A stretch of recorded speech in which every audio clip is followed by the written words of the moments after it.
Welcome to the NFL Fantasy Football Show, presented by DraftKings. Here's your host, Marcas Grant. Welcome to another edition of the NFL Fantasy Football Show, presented by DraftKings. It's me, your man, MG Marcas Grant, still masking and socially distancing when and where necessary. And welcome to the end of Week 13. I always want to say welcome to the next week, but it's not, because we still have 3 games left in Week 13. And I know for a lot of folks out there, you need these games to possibly squeak into your league's playoffs. So we will certainly break those down and give you the measure of what we expect to happen with the 3 games still left on the schedule. We'll also give you some of our waiver wire picks, because for folks in the playoffs, that still is a thing. We still have to make some roster moves to try and bolster our lineups for the playoffs that are to come. So we will talk about that as well. Also have some of the top headlines facing fantasy football managers as we finish up this week. Kimmi Chex will join us, as she always does on a Monday. But before we do any of that, we'll talk to our faithful producer, Senior Edward L. Murphy, Esquire. And Murph, did you ever think that we would be in early December and the New York Giants would be the best team in the division and threatening maybe to run away with the NFC East? Marcus, I'm at a loss of words. I mean, a 2-game lead now. Colt McCoy going into Seattle, even with Daniel Jones going into Seattle versus a really good team, a team scoring well over 30 points per game on offense. You just didn't feel good about it. And they go in there with Colt McCoy and they somehow pull this off.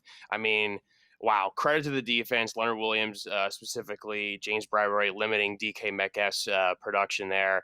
I mean, Russ did not look like himself. He did not cook. I have not screamed that loudly in quite some time. I think really maybe the best Giants win since the 2012 Super Bowl season. Like, it's been that long. My heart couldn't handle it. I thought the Eagles win this year was going to be the best thing. My mind was blown. That was the best game ever.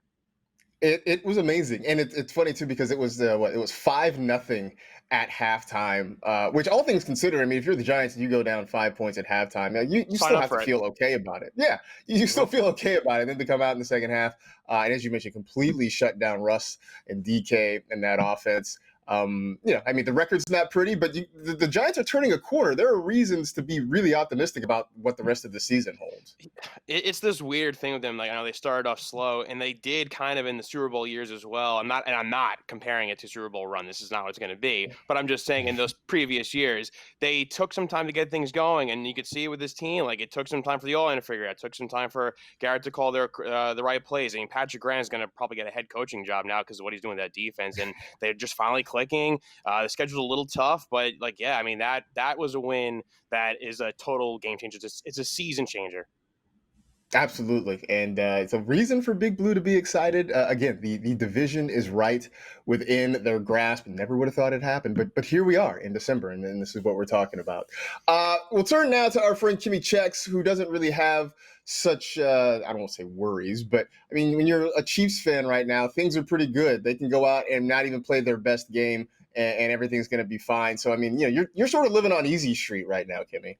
I am, but I just want to make sure everyone understands. I am a Kansas City Chiefs fan since the day I was born, right? This isn't just a Patrick Mahomes hype train moment. We used to not be good before Patrick Mahomes, and that was okay, and I still love the Chiefs too. So let me please relish and live in this moment of our organization being one of the best in all of the NFL right now. Look, I understand. I mean, not necessarily from a football perspective, but I grew up as a Golden State Warriors fan, and they were bad for a long time. So when they got good, I was able to bask it in. So I will tell you that as a fan, enjoy the moment, because you never know when you're going to pass this way again. So absolutely enjoy every bit of this right now. All right, let's look at some fantasy headlines, shall we? And we'll start with the Philadelphia Eagles. Carson Wentz ended up getting benched for the second half of their game, their loss to the Green Bay Packers. Jalen Hurts came in and did some nice things, made a couple of nice throws, threw a touchdown pass, did have an interception late in that game. The Eagles have not said whether or not Carson Wentz is going to get his job back or if it will be Hurts starting in Week 14. I mean, for you, though, Kimmi, should Jalen Hurts keep this starting job right now? I mean, Jalen Hurts did not look horrible yesterday. And, the Philadelphia, it's the city of brotherly love unless you are Carson Wentz. Because I think Eagles fans are completely fed up with his performances this season. Now, when he came in, he had 5 for 12, 109 passing yards, 1 touchdown. Yes, he also did get an interception. He was sacked 3 times. That was Jalen Hurts' performance. If you look at Carson Wentz before he was taken out in the third quarter, he was 6 for 15, 79 passing yards, 4 sacks, 0 touchdowns. That was a quarterback rating of 37.3. I think if you are Doug Peterson, you have to look at your offense as a whole and see that when Jalen Hurts went in, he was able to get the Eagles competitive in that last quarter of the game. So I think from here on out, I'm not mad at Jalen Hurts being the starting quarterback. Hurts had gotten them to pretty close. I mean, I think it was 23-16, so they were within a touchdown. Then Aaron Jones broke off a 77-yard touchdown run, and that was pretty much a wrap, but that had nothing to do with Jalen Hurts. He wasn't on the field when that happened.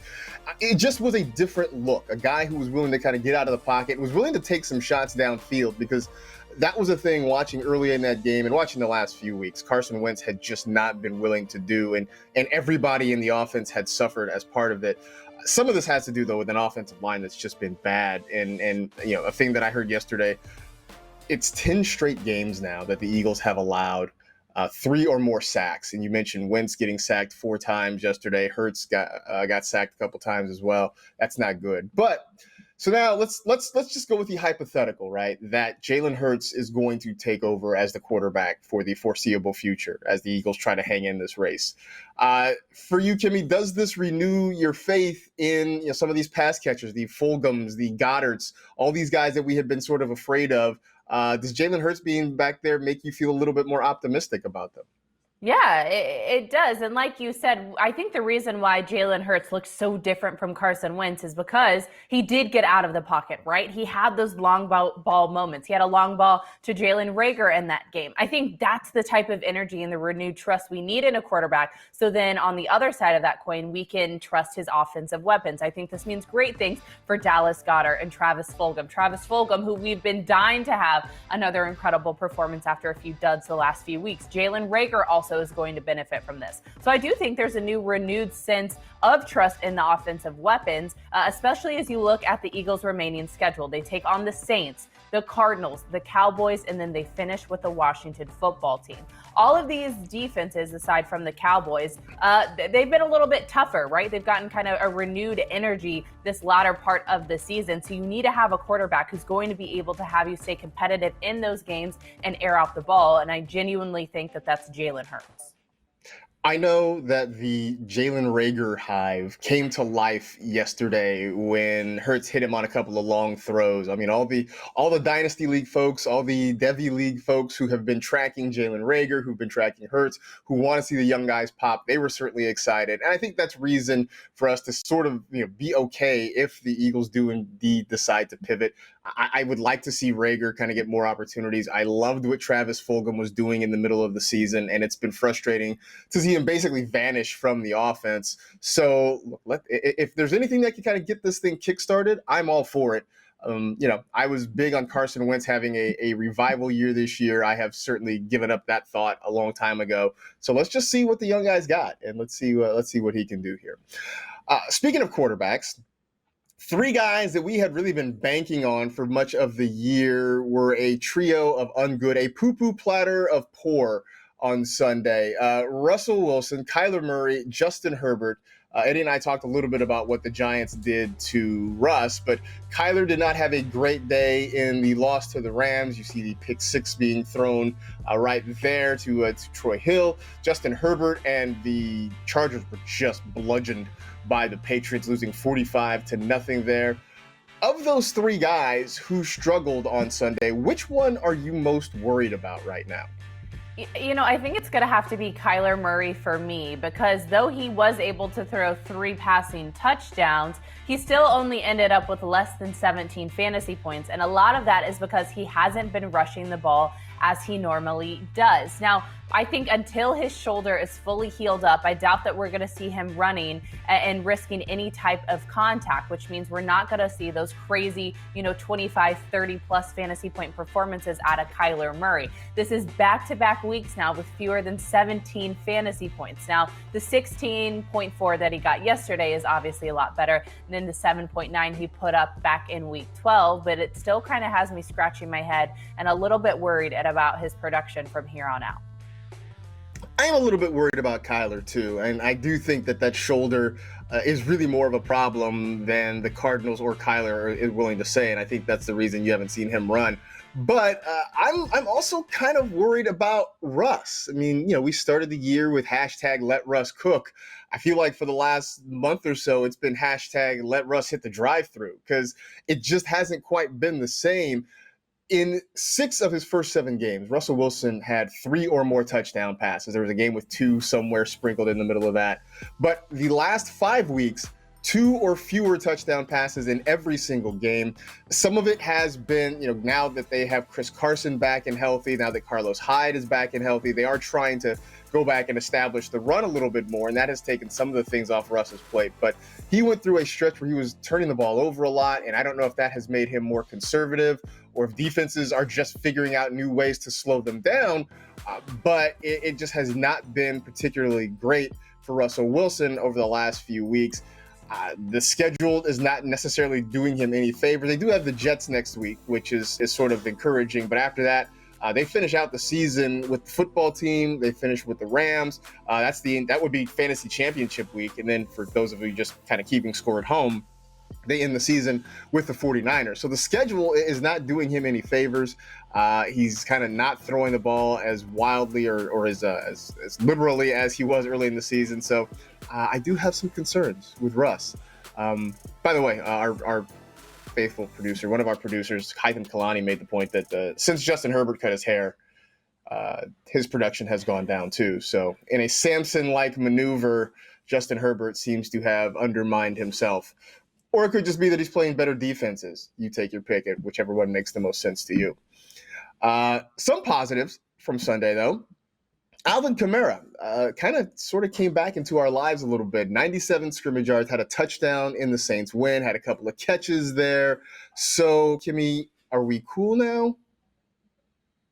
But we were never not cool with Alvin Kamara. It was that we were not cool with Taysom Hill. Now, the Saints tweeted out a picture of Alvin Kamara during pregame, and they said, let's ride, or I don't know, something about this matchup against the Falcons. And I was like, he is absolutely going to get the ball now. Because if your social team is trying to hype up his production and what he should be able to do, that means he's going to get a share of the end zone. And finally, it happened. I'm sure that Sean Payton and Taysom Hill and Alvin Kamara himself saw all of us complaining on Twitter because we need our fantasy god back. We needed AK to have a game, and he did. I was happy that he finally got into the end zone. He also had 2 receptions for 9 yards, but still, with Taysom Hill as the starting quarterback, Alvin Kamara has been held up to under 10 receiving yards in 3 consecutive games. That is not anywhere near the numbers and the production he has in the receiving game when Drew Brees is at quarterback. So though he was able to get close to 100 rushing yards and get a share of the end zone, this still isn't the crazy performances we see out of Alvin Kamara when Drew Brees is there. So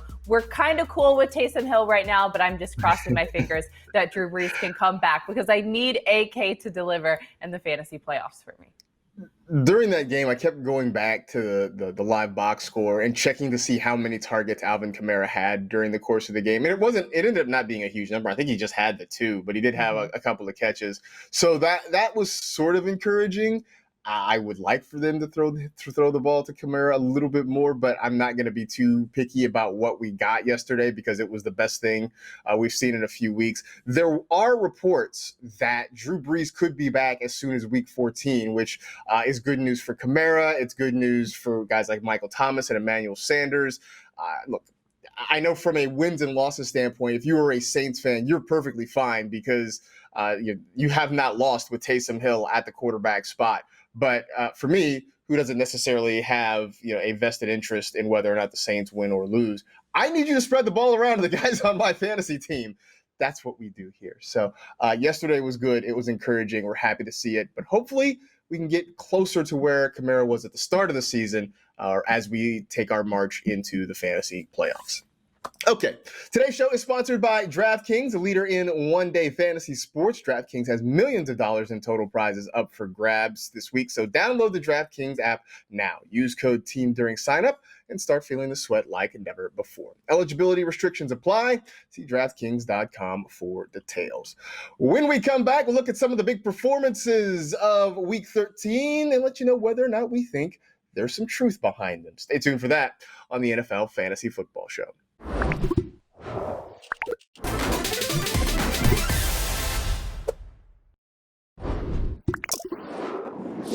It's time for Performance Ready, presented by Castrol Edge. Every Monday, we do Chex Marks the Spot, where we pick 3 players, and Kimmi gives us our thoughts on whether or not she believes what she saw from them on Sunday is sustainable. You know, we like sustainable production.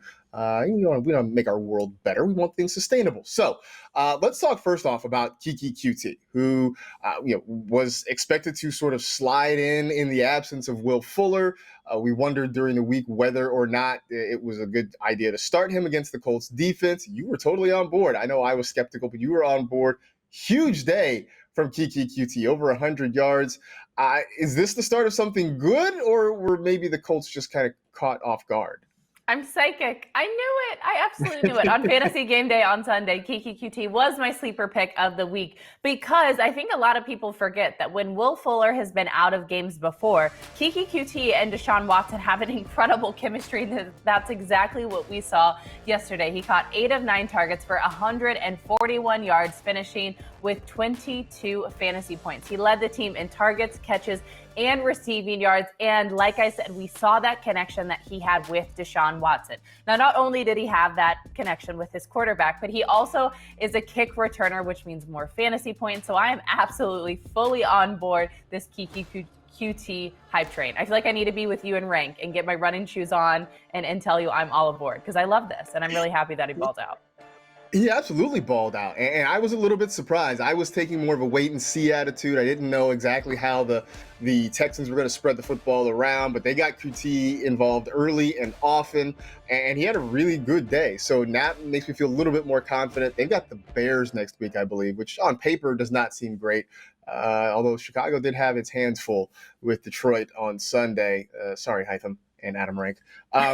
So maybe I'm starting to get on board with QT, which I know, the moment I finally buy in is when everything falls apart, but I'm willing to take that chance right now. On the other side of that game, T.Y. Hilton, who we had sort of been fading for good reason for most of the year. In fact, I think he's rostered in about 35%, I think, of NFL.com leagues, something really, really low. But went out and balled, and that's when I remembered that he basically owns the Houston Texans, and that was the thing I probably should have thought about during the week. But it's back-to-back games, Kimmi, where he's had 80 or more yards and a touchdown.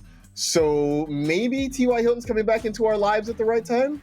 I mean, he does have an incredible matchup next week against the Raiders. And like you said, now over the last 2 weeks, he's had 12 catches for 191 receiving yards and a pair of touchdowns. This is when we really need dominant fantasy performances, especially as we head into the playoffs. Once you make the playoffs, you need that consistency to be there. And if T.Y. Hilton keeps balling out like he has the last 2 weeks against the Las Vegas Raiders, I'm kind of buying in. I'm definitely buying in. I had been saying for a few weeks now that Michael Pittman was a guy you wanted to add, mostly because the schedule was starting to turn favorable for them down the stretch. But just judging on the last couple of weeks, you're reminded of why T.Y. Hilton has been this team's go-to receiver for a number of years. Obviously, this year it wasn't working out. Maybe it was just an adjustment period with Phillip Rivers taking over at quarterback. Maybe that is why Hilton was slow to get going. But the last couple of weeks, he started to look like the T.Y. Hilton we've seen in past seasons. And if that's going to be the case, as you mentioned, the Raiders are next on the schedule. There are some favorable games coming up for this offense. So maybe it's time for everybody to start jumping back on board and getting in line with T.Y. Hilton again. All right, last one. Mike Gesicki. And, I feel like every time we talk about a tight end, we have to make the obligatory, man, tight end, it's so rough this year. Okay, now we got that out of the way. Mike Gesicki had a nice game. The first time in seemingly a while, and this is a guy that I loved before the season who has underwhelmed this year. We saw Tua at quarterback, and not Ryan Fitzpatrick. I don't know if that means anything, but do you buy what you saw from Mike Gesicki yesterday? I mean, he was a clear favorite for Tua yesterday. I think Devontae Parker took a huge hit with Tua becoming the starting quarterback again after coming back dealing with an injury, because Fitzmagic likes to target Devontae Parker. That's his guy, and I guess clearly Mike Gesicki is now Tua's guy. He did lead the team in receptions, receiving yards, and targets. So if you look at the stats and the numbers on paper, it has to mean something, right, Marcus?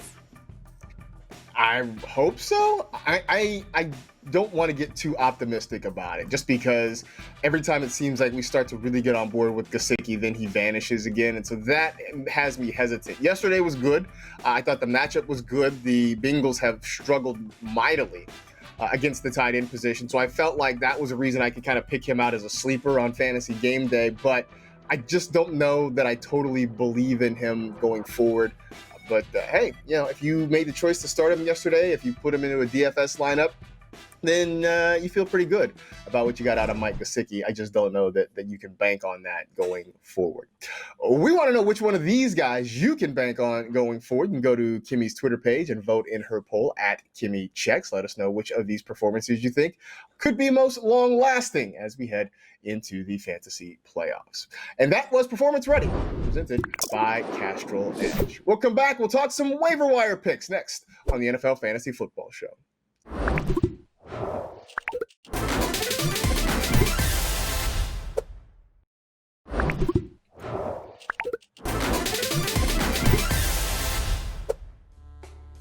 Just because the fantasy regular season is over doesn't mean you get to stop tinkering with your roster. Let's look at the waiver wire options for Week 14. Some decent names at quarterback. Phillip Rivers, who's been playing well, and we talked about the matchups with T.Y. Hilton. That pretty much applies to Phillip Rivers as well. Jalen Hurts, provided he ends up as the starting quarterback. More on that as the week progresses. Andy Dalton, who has a revenge game coming up this week.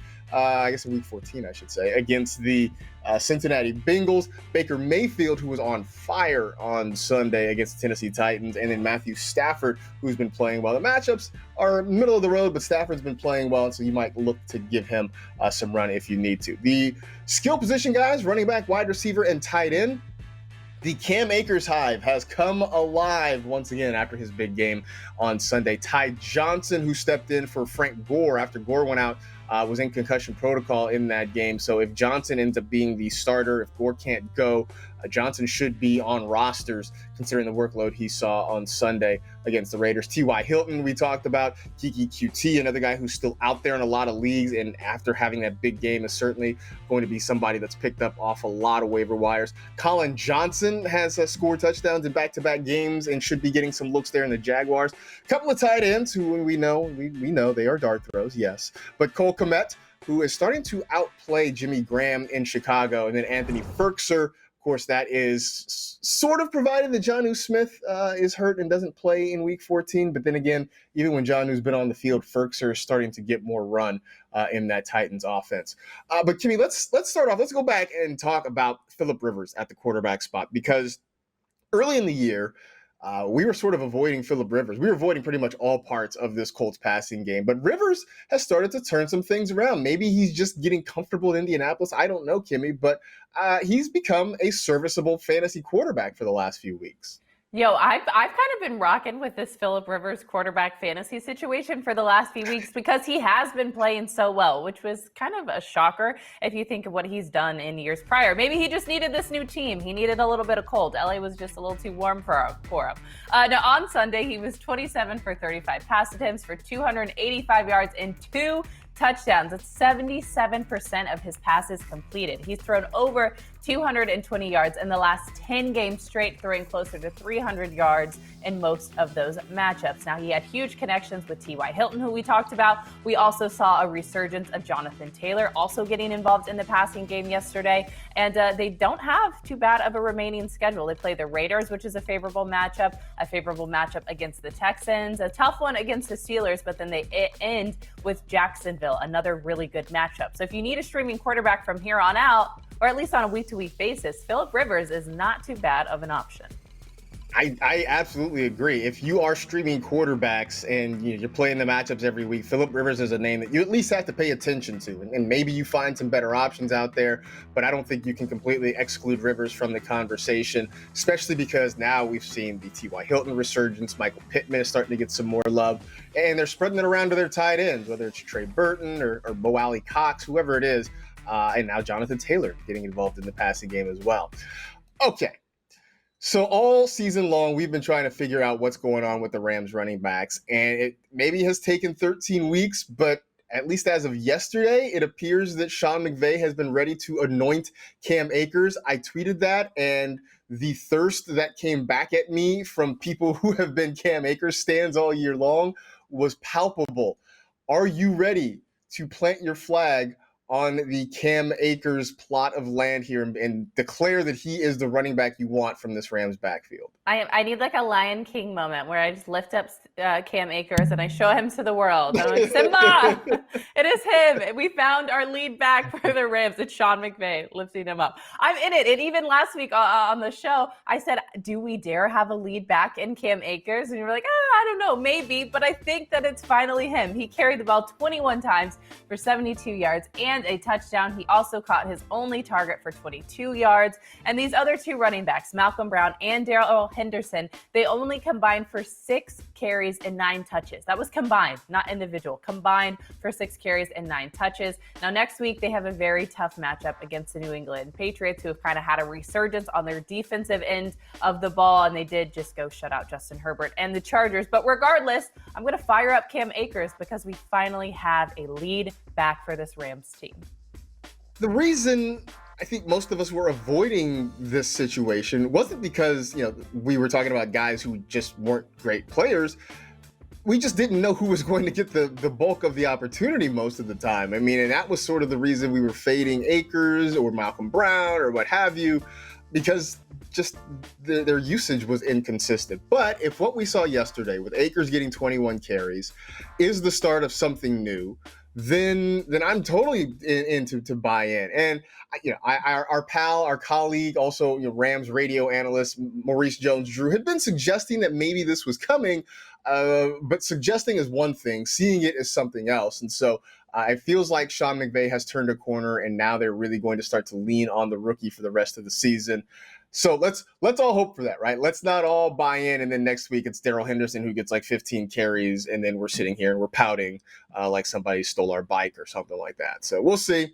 But yesterday was definitely encouraging, reason enough to start to buy in on Cam Akers fully. So if you have the number one waiver priority, if you are looking for somebody off the wire, where are you going first this week, Kimmi? Now, it depends who's there. I need help at running back. I need help at wide receiver. So there are going to be 2 guys that I mainly want to target. It's going to be Kiki Q2, who is my sleeper from Sunday, who I'm still hyping and running for. But if he's gone, I think it's going to be Cam Akers, because like we just said, it seems as if he has now appeared as the lead back for the Rams. They're going to consistently run the ball. So I think Cam Akers or Kiki, those are my guys. Who are you gonna try to rock with though, Marcus? I think I'm leaning toward Cam Akers here, just because I always feel like you can't have enough running back help because of the way guys are used and rotated, and you're always certainly worried about injury at the running back spot. So Cam Akers is probably the guy I'm leaning toward. I like the QT call. I also wouldn't mind taking some shots at T.Y. Hilton, just knowing how many leagues he's available in. So if you want a quality wide receiver, one who has, when everything's right, has wide receiver 1 potential, the fact that T.Y. Hilton's out there in a lot of leagues could end up being very impactful for a lot of fantasy managers as they head into the postseason.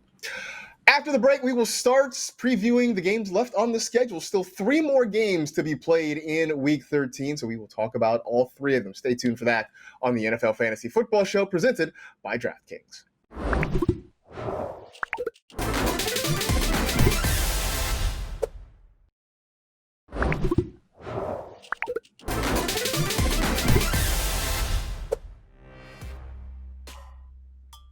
Have a say in this year's Pro Bowl vote, presented by Verizon. The Pro Bowl may look different this year, but the best players will still be recognized. Show your love, cast your vote, and make sure your favorite players still earn their place on the 2021 Pro Bowl roster.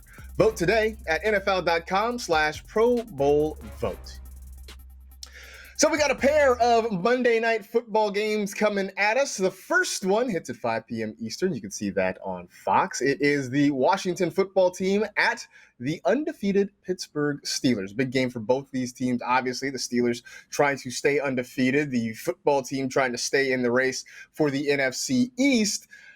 Antonio Gibson has been great for a long stretch this year. And we talk about the rookies who are in the running for Offensive Rookie of the Year. Gibson's name is certainly in that mix right now. But the Steeler run defense has been about as good as it comes so far this year. So how worried are you about Antonio Gibson today?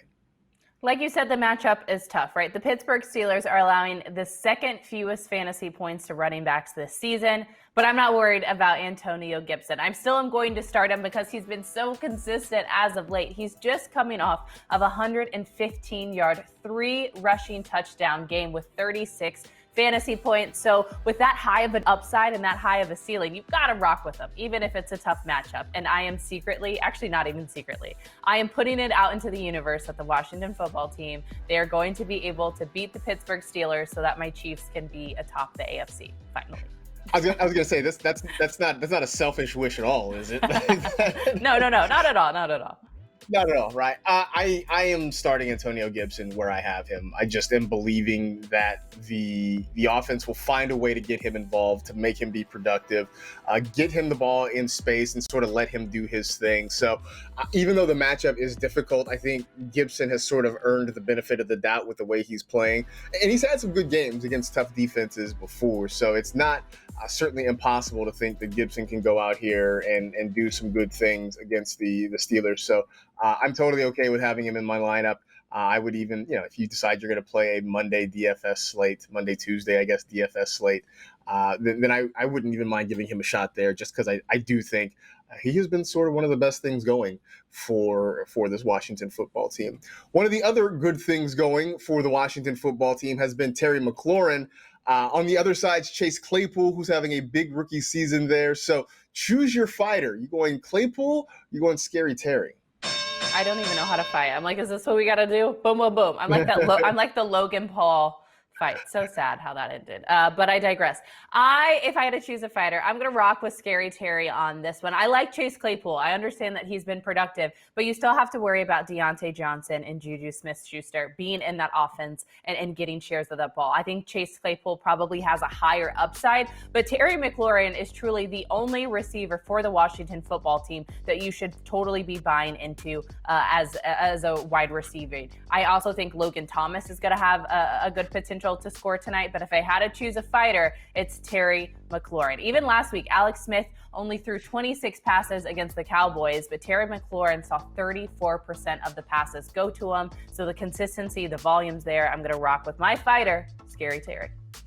I'm going to double down on that. And you see on the screen there, the 27% target share for Terry McLaurin. It is what you said. I mean, the ball, when it's in the air, is generally going in his direction. Like you mentioned with Pittsburgh, there is Johnson, there's Juju. So there are other guys that they're going to throw the football to, but the passing game in Washington pretty much runs through one guy, and that alone makes it worth having him in your lineup. And that gives him the edge over Chase Claypool for me in this game. And by the way, Logan Paul is supposed to be fighting Floyd Mayweather, I guess, is the new thing in February. And I want both of them to lose. I'm just going to say that. If there's a way that they can both be unsuccessful in this venture, then that is the outcome I will root for. 2020 needs to end. 2020 needs to end. Like, this is what we're doing. We're going to put Floyd Mayweather. Like this is going to be start of 2021, so it's like carrying over too. It's like a 2020 hangover into 2021. Make it stop, Marcus. Make it stop. I want no parts of it, but I do know that when it happens, I'm pretty sure the timeline on Twitter is going to be talking about this fight. Like, I know people are going to buy it just because we love train wrecks. I will watch it via the timeline. I will not give my hard-earned money to that. All right. Before we get out of here and wrap up this segment, Benny Snell, would you start him against the good Washington run defense? It's a very tough matchup, right? Washington defense has been good. They're really tough against wide receivers, but they're also really tough against the run game. They've only allowed 5 rushing touchdowns to running backs this season and only 3 players with more than 80 rushing yards in a game. Now, it's looking like James Conner is not going to be playing, which is why Benny Snell is going to have the higher upside. If you're in a pinch and you really need to start a running back, then sure, you can go for it. But there are still 2 remaining games. So if you could pass on playing Benny Snell, I probably would. I would definitely not play him. I guess I should preface that by saying it looks pretty certain that James Conner is not going to play after he was placed on the COVID list. So he's likely not available for this one. So that means Snell is expected to be the starter, probably see most of the work. I just don't see him being productive enough to make it worthwhile. We talked about Roethlisberger and those pass catchers there. I think that is where the Steelers are going to try to do most of their work. So I would fade Benny Snell if I could in this one. All right, so that's one of the Monday night games out of the way. There is still one more. There's also a Tuesday night game to talk about. We will take a quick break, come back, and we will finish off Week 13 as we finish off the NFL Fantasy Football Show. Stay tuned.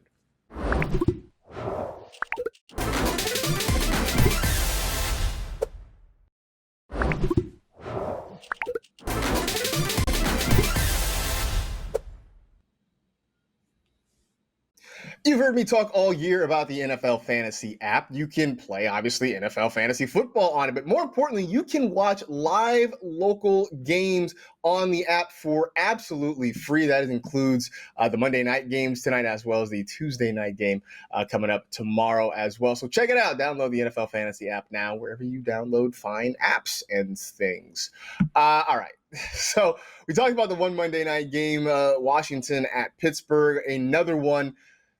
I guess technically it is Buffalo at San Francisco, but that game is going to be played in Glendale, Arizona, as the 49ers had to pick up and move for the time being. Anyway, the important part is that it's Bills and 49ers. We kind of went and picked between Chase Claypool and Terry McLaurin in the last segment. Now I'm going to ask you to pick between a pair of Bills running backs. If you had to choose between Zach Moss and Devin Singletary, where are you going? We know that Devin Singletary is allergic to the end zone. I think you were the one who coined that term. So I'm going to rock with Zach Moss just because he has such a higher upside because of the way that they have him and they use him close to the goal line and that red zone upside of actually getting into the end zone. So if I had to choose a fighter between the two, it's going to be Zach Moss. But regardless, the 49ers are very tough against the run game. They've given up the 7th fewest fantasy points to opposing rushers. So both of these guys are going to have a little bit of a challenging feat today.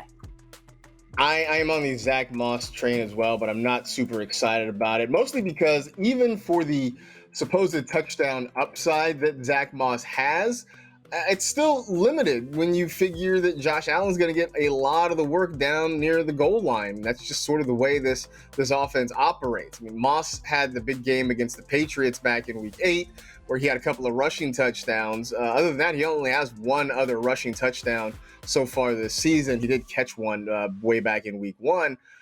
So even his supposed touchdown upside is limited when you figure that Josh Allen has 6 rushing touchdowns to lead the team. But again, it is better than Singletary, who still has to show 3 forms of ID to get into the end zone. So I guess that's the guy that I would pick. But like I said, I'm not crazy excited about it. On the other side, Deebo Samuel came back and, as I said earlier, was snatching chains when he got back on the field. So is it officially Deebo Samuel season for the 49ers?